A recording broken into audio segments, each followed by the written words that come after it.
Mothers, beware. The spirit of Jezebel is not only from a story of the Old Testament, but that spirit is still active and still forceful in our lives today. It targets your children, your home, and your authority. And it's time, my mothers, it's time to put on the whole armor of God and stand guard against that evil spirit. In today's Bible parenting series, I want to talk about Jezebel, an evil mother, and why she became evil and the things she done to hurt people's lives. Got a Bible? Got a minute? Let's talk about her.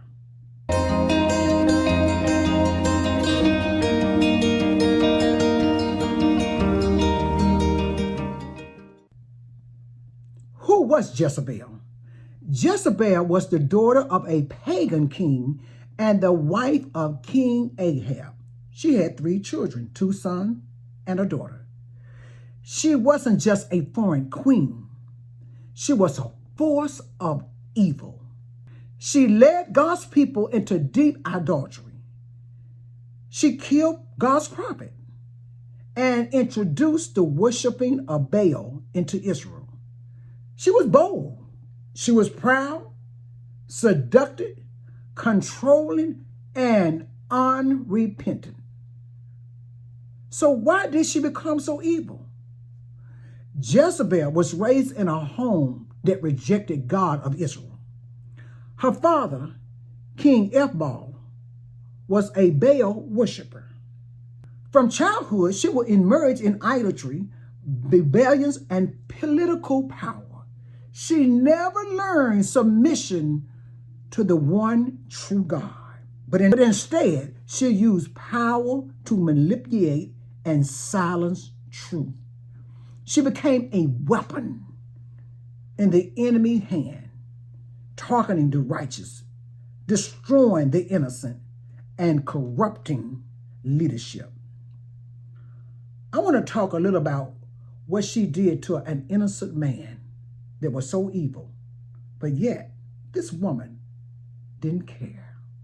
Naboth had a vineyard which was in Jezreel, next to the palace of Ahab, king of Samaria. So Ahab spoke to Naboth, saying, "Give me your vineyard, that I may have it for a vegetable garden, because it is next to my house. For it, I will give you a vineyard better than it. Or, if it seem good to you, I will give you its worth in money." But Naboth said to Ahab, "The Lord forbid that I should give the inheritance of my fathers to you." So Ahab went into his home, displeased because of the words which Naboth had spoken to him. For he had said, "I will not give you the inheritance of my fathers." And he lay down in his bed and turned away his face and would not eat no food. But Jezebel, his wife, came to him and said, "Why is your spirit so sluggish that you eat no food?" And he said to her, "Because I spoke to Naboth and said to him, 'Give me your vineyard for money, or else it pleases you, I will give you another vineyard for it.' And he answered, 'I will not give you my vineyard.' Then Jezebel, his wife, said to him, 'You now exercise authority over Israel. Arise, eat food, and let your heart be cheerful. I will give you the vineyard of Naboth, the Jezebel-like.' She wrote letters in Ahab's name, sealed them with his seal, and sent the letters to the elders and the noble who was dwelling in the city with Naboth. She wrote in the letter saying, 'Proclaim a fast, and seat Naboth with high honor among the people, and seat 2 men scoundrels before him to bear witness against him, saying, You have blasphemed God and the king. Then take him out and stone him that he may die.'" So the men in his city, the elders and noble was inhabitant of the city, did as Jezebel had sent them, and it was written in the letters which she had sent to them. They proclaim a fast and seek Naboth with high honor among the people. The two men, scoundrels, came in and sat before him, and the scoundrel witnessed against him, against Naboth, in the presence of the people, saying, Naboth hath blasphemed God and the king. Then they took him outside the city and stoned him so that he died. Then they sent to Jezebel, saying, Naboth hath been stoned and is dead. And it came to pass, when Jezebel heard that Naboth has been stoned and was dead, that Jezebel said to Ahab, Arise, take possession of the vineyard of Naboth, which he refused to give for money. For Naboth is not alive, but dead. This woman took an innocent man's life to please her husband. But the sad thing about it, she lied on him.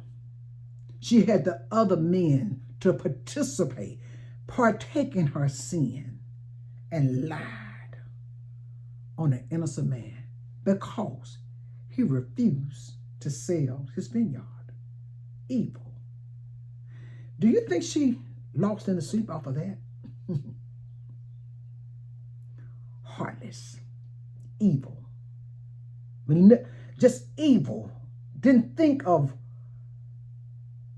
this man inherited, how he treasured, how he honored his inheritance. He just take it from him.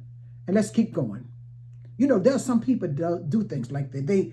They're overtaken in the devil. The devil has taken them over, got in the mind, got in the heart, got in the soul, and they just do evil and think nothing of it. I've seen on television and different serial killers how they would just kill a life and go and eat somewhere like nothing happened, or go on a trip or a vacation like nothing happened. Don't even think about that person they just destroyed, but just go on a life like nothing happened. The devil has taken over their mind. That's the reason we got to watch and pray, because the devil don't care. All he wants is a vessel. But when you are not worshiping the true God, she didn't worship God. She didn't know any, she worshiped an idol. But that spirit that she was raised around, that spirit of evil just took her over. See, the devil just want a doorway to get in. There are a lot of things in our life. We say, I thought I'd never do that. Oh, I can't believe. You know, you hear about people, why they did that? What happened? They wasn't like that. They wouldn't. Open that door. Don't seek the Lord. Don't find out who God is. Let the devil have his way.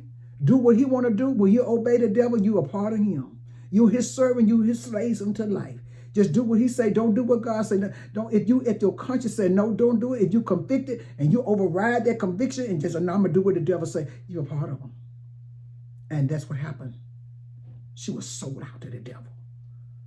Evil in her heart, even in her mind.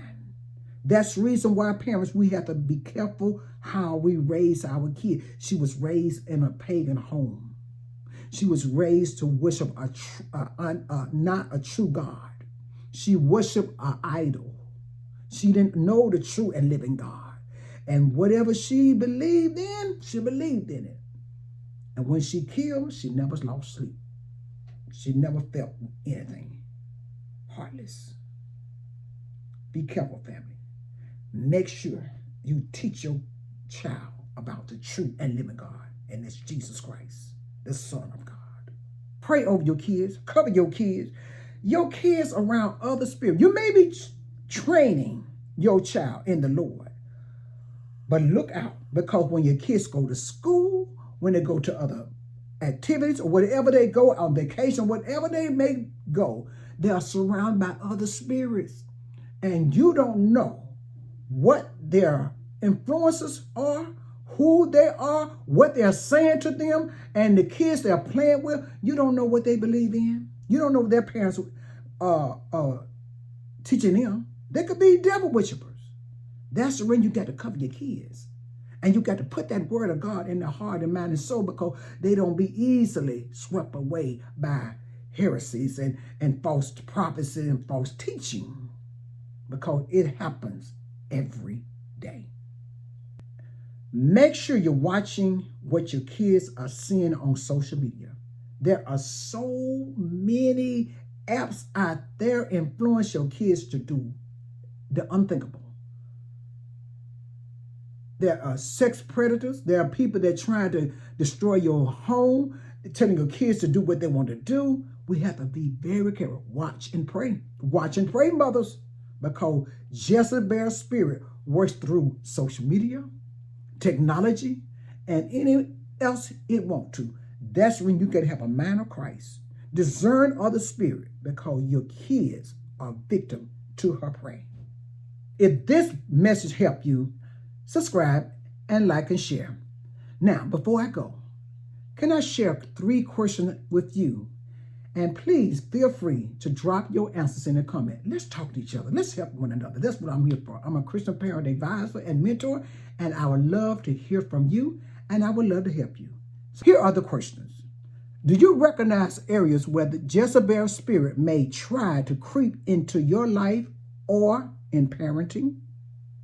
Number 2, what steps are you taking to guard your home? And number 3, what kind of legacy are you determined to leave behind for your kids?